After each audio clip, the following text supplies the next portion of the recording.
डम्परमा ओसारिन्थ्यो र डम्पिङ साइटमा जताभावी मिल्काइन्थ्यो।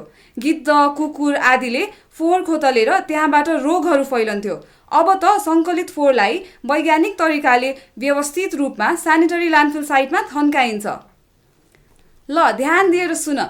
हाम्रा घरबाट उठाएको फोहोर मैला पहिले नगरपालिकाले तोकेको ठाउँमा पुर्याइन्छ, फेरि प्रयोग गर्न सकिने सामानहरू एकातिर छुट्याइन्छ, कुहिने फोहोरलाई अर्कोतिर कम्पोस्ट मल बनाइन्छ, अनि बाँकी रहेको कामै नलाग्ने फोहोरलाई पनि झिङ्गा नलाग्ने, गिद्ध, कुकुर आदिले नखोतल्ने तरिकाले खाल्डोमा हालिन्छ र हरेक दिन डोजरले पेलिन्छ र माटोले पुरिन्छ।